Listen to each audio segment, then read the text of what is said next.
बहुत कोई पूछे तुमसे कि तुम क्यों हंसते खेलते नहीं हो, बात नहीं करते हो, बिल्कुल नहीं बताना। मेरे प्रभु जानते हो मुझे पुष्ट कर देंगे, मुझे किसी के सहयोग की जरूरत नहीं है।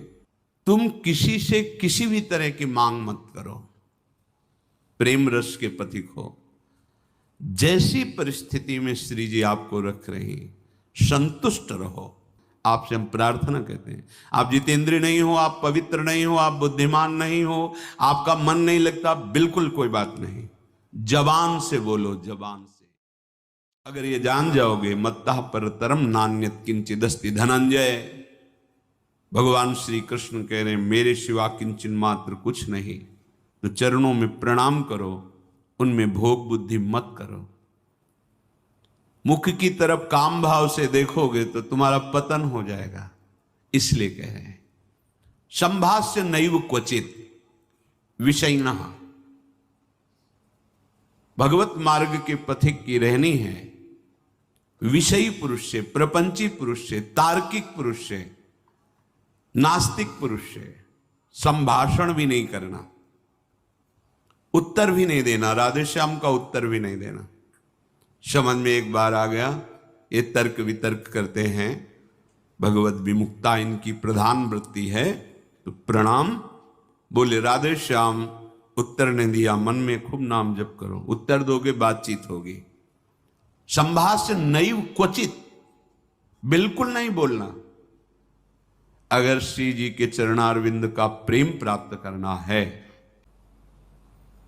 अगर आपकी बातचीत करने की बहुत शौक है, तो अपने कुटिया में विराजमान छवि जो लाल बिहारी जी की है उनसे बात करो। उनको अपना हृदय का जो विरह है, जो प्रेम है, जो पीड़ा है, जो मांग है, उनके सामने रखो, किसी और से नहीं। रही मन की मन व्यथा रखिए मन में गोए, सुन इठले हैं लोग सब बांट न ली है कोई। मत कहो किसी से अपनी बात, शांत रहो, गंभीर रहो, हृदयाराध्य युगल सरकार से अपनी बात कहो, वो समर्थ हैं आपकी बात सुनेंगे। नैव संभाषण, बिल्कुल किंचन मात्र इस बात को हृदय में बैठा लीजिए कि नैव, बिल्कुल नहीं। संभाष्य क्वचित, बिल्कुल थोड़ी भी बात नहीं करनी, फंस जाओगे। मन को ऐसा लगता है कि सामने से हमें बहुत प्यार और सुख मिलेगा, इसी लोभ में ये फंस जाता है मन, फिर ये जलता है और इसकी जलन को हम अपनी मानते हैं। जब संभाषण करते हैं तो जो हम देखते हैं, सुनते हैं, बोलते हैं, उसका मनन होता है, स्वाभाविक उसका मनन होगा, आपका हृदय मलिन हो जाएगा ऐसे लोगों के संभाषण से। केशा मप्यति पृच्छतामपि पुरो न व्यज्य दैन्यानि च। बहुत कोई पूछे तुमसे कि तुम क्यों हंसते खेलते नहीं हो, बात नहीं करते हो, तो ये नहीं कहना कि हम भजन में लगे रहते हैं, बिल्कुल नहीं बताना। आपकी गंभीरता का रहस्य कोई जान ना पावे, पर वो प्रापंचिक नहीं होनी चाहिए, भागवतिक। प्रापंचिक गंभीरता, उदासीनता है, ये नष्ट करने वाली होगी। क्यों? क्योंकि धीरे धीरे मन तुम्हारा कमजोर होता चला जाएगा, बुद्धि तुम्हारी कमजोर होती चली जाएगी, क्योंकि प्रपंच का चिंतन हो रहा है। आगे चल के जिसे डिप्रेशन कहते हैं वही आ जाएगा। भागवतिक, भगवत चिंतन परायण, गंभीर, कोई जान ना पावे तुम क्यों रो रहे हो, तुम क्यों उदास रहते हो, तुम क्यों गंभीर रहते हो, शांत।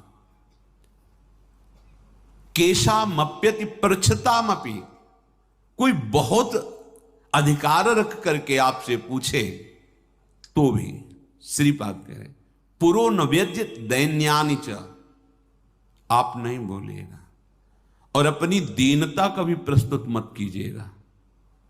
ये वो दीनता, अपनी कमजोरी,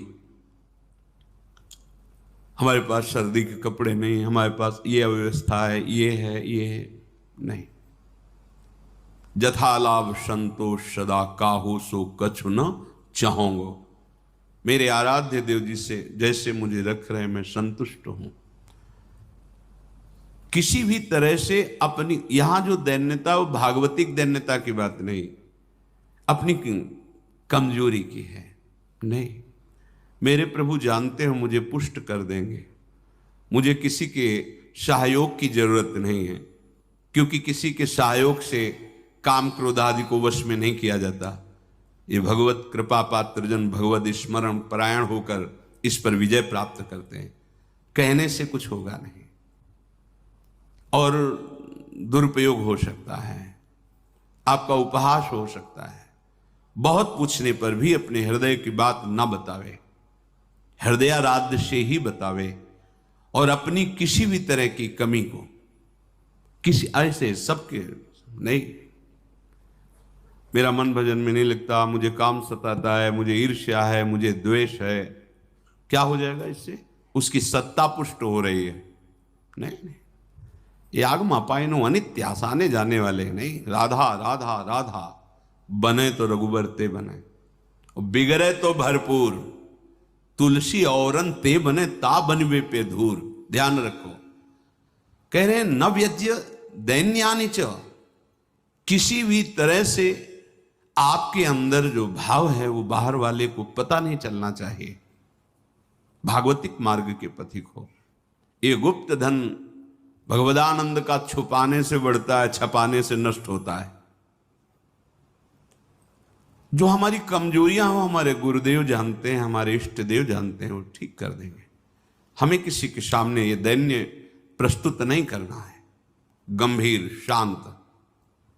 और वास्तविक दैन्य तो बना ही रहता है, क्योंकि जब आप भजन कर रहे हैं, भगवत दासत्व है, तो छोटी सी भी कमी हृदय को जलाती रहती है और ऐसा लगता है कि ये सब हमको संत समझते हैं, पर मैं कितना अधम हूं ये नहीं जानते। वो हृदय ऐसा होता है। कितने बड़े महापुरुष जिनकी अंतर्दृष्टि में निरंतर लीला चल रही, वो कह रहे हैं मौसम कौन कुटिल खल कामी। कहां दैन्यता चरम अवस्था में विराजमान। गोस्वामी जी कह रहे जो मैं अपने अवगुण कहूं, बाढ़ई कथा पार नहीं लाहूं। मैं अवगुण कहूं, बाढ़ई कथा पार नहीं लाहूं। नासाम कस्य चिदाद दधन्न च दधत दोषान यथा लाभतः।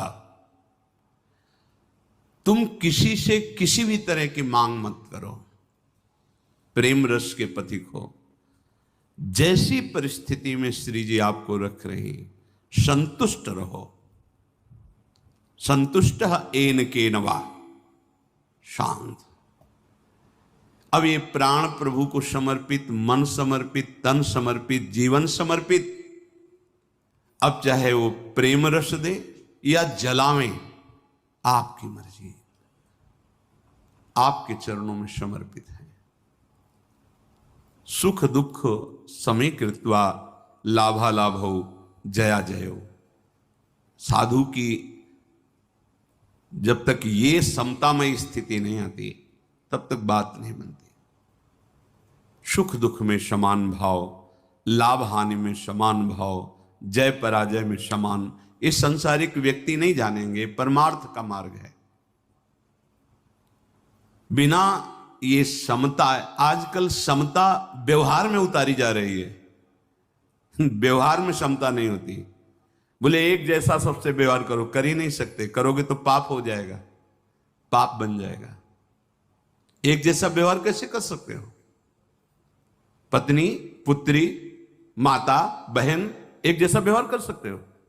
व्यवहार में बड़ा अंतर आय होगा, लेकिन दर्शन, पंडिता समदर्शिना, समदर्शन, सब में एक भगवान विराजमान, ऐसा हो जाएगा। प्राय लोगों की बात रहती, सबके साथ समान व्यवहार करो। कैसे समान व्यवहार होगा?